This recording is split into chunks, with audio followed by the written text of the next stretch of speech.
welcome back to another episode live for Living Life.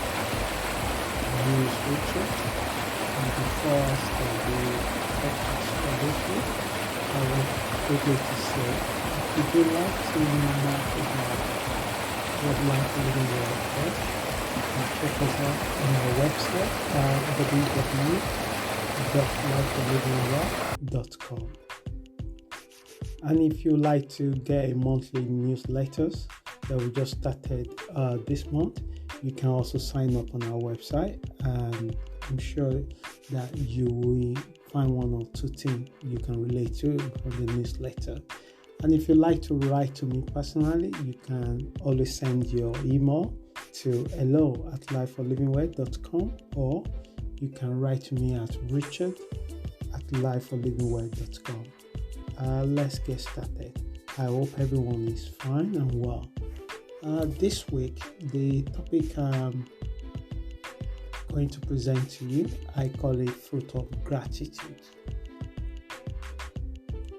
Most often, when we are willing to change a situation or circumstances that we find ourselves, purely through the meaning we ascribe to it, in most cases, we may be able to change how we feel about the experience. It's always surprised me how 2 or 3 people say or experience a particular event, and they all react differently from the experience.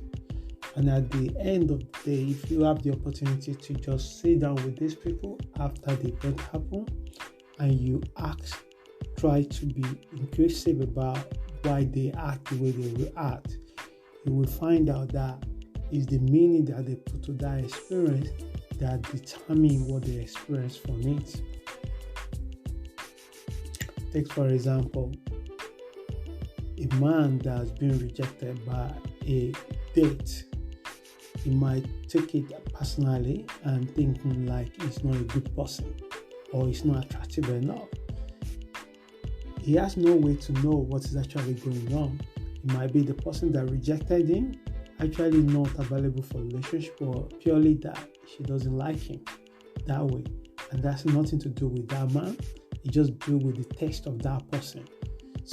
But because of the meaning we put to things, sometimes affect how we feel about it. So the same thing with the gratitude. When you embrace gratitude into your life, you can also influence what emotions or feeling that you experience, even though the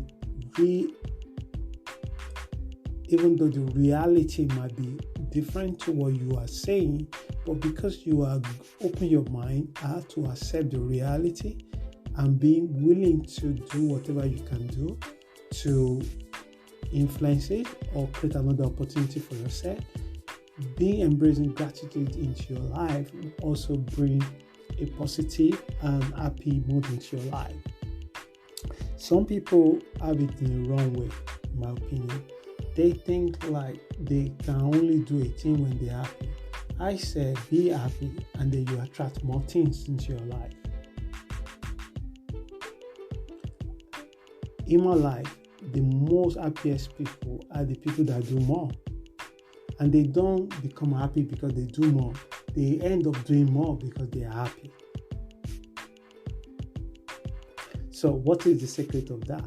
And it's simple. It's gratitude. I know because it's simple, our mind and our ego mindset make us difficult for a lot of people to even consider it because of the simplicity of it.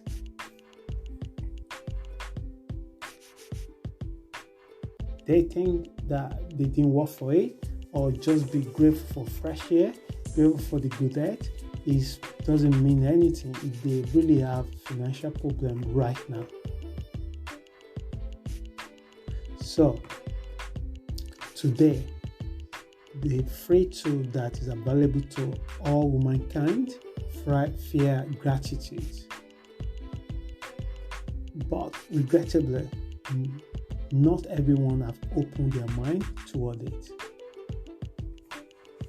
I once I once met someone, like an acquaintance, a few years ago.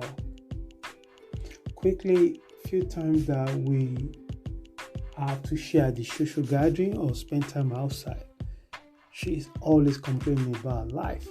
She complains about breakdown relationship. She complains about her family. She complains about her siblings. She complains about her friends. I don't think there's another one day that she doesn't have something to complain about. So she started complaining about her job, even though the job is the job that paying this individual around 6 figures, and also support her to follow her desire, like traveling around the world and do things that she would love to do. So I had enough of complaint. So one day I decided to just confronting her on that.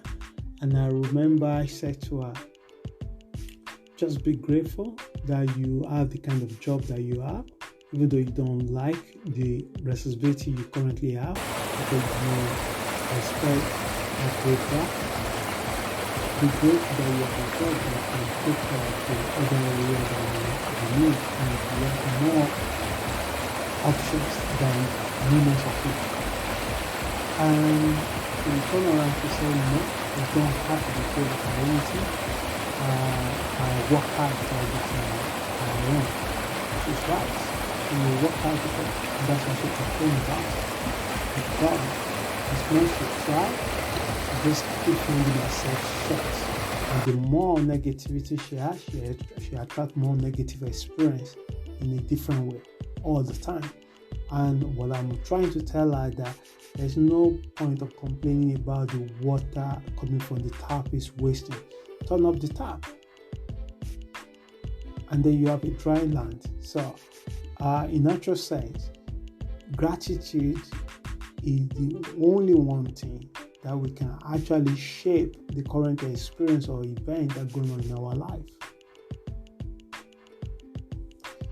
History shows us that times on times there's exceptional human beings that are able to give gratitude in the midst of calamity.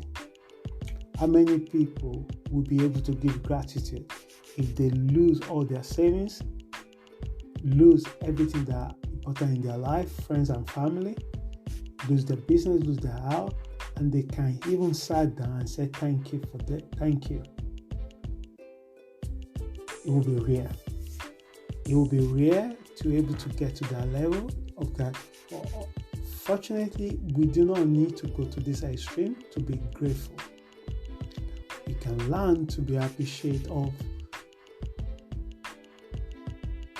experience the presence of fresh air in your face.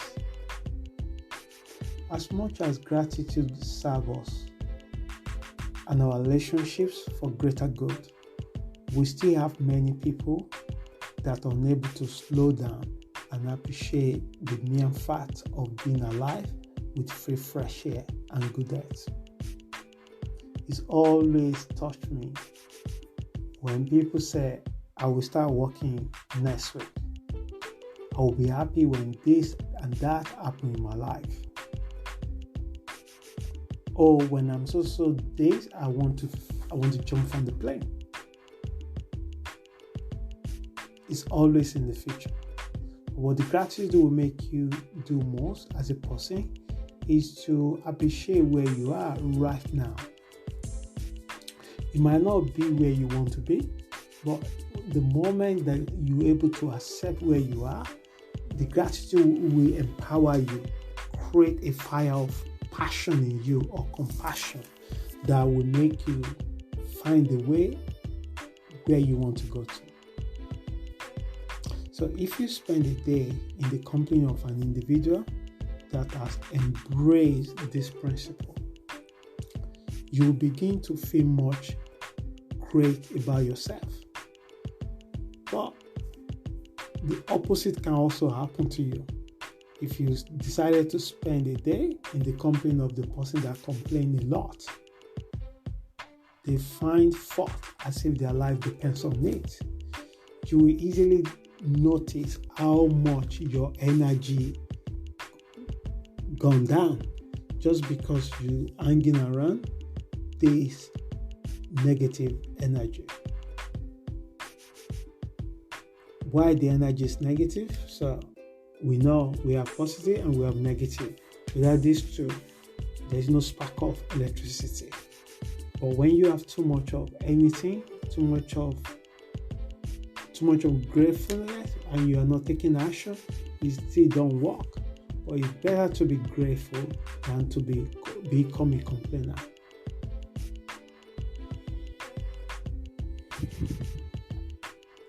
So, if one thing I can teach my great grandchildren, if I have one, is the fruit of gratitude.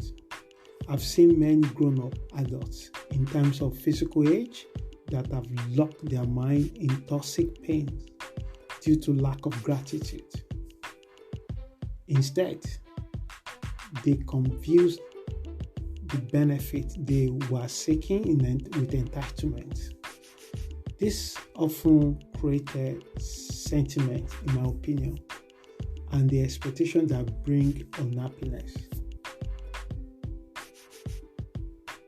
It can even make them behaving badly toward other people because they make themselves rise above other people. They overly absorb with their own problems. They stay all the time in their mind and their head, and they're not able to see any other person's point of view. They got to blame somebody for everything that didn't work well in their life. So, the next on this podcast is, what are the fruit of gratitude? I managed to put 4 down. You can add your own into it, but these are the 4 that I observed and I put together so it can help someone. Number 1, people that give gratitude, one thing you will notice about them is all obvious when you spend time with them. These are healthier people. They become more healthy, not only the food that they consume, but they become more healthy in many areas of their life. In areas like mental, emotional, physical, psychological, and this area is where, especially the psychological and emotional, is where majority of people run to trouble. Or most physical illnesses derive from this area. People that are locked in the low consciousness, they are bound to this area. Once you're able to manage this area properly, you're bound to see the result in your other part of your life. Mentally, what is about that? Why many people have a big, lofty idea and dreams, but for some reason or the other, they give it up. They tire. They get beaten by the life challenges, and they give up.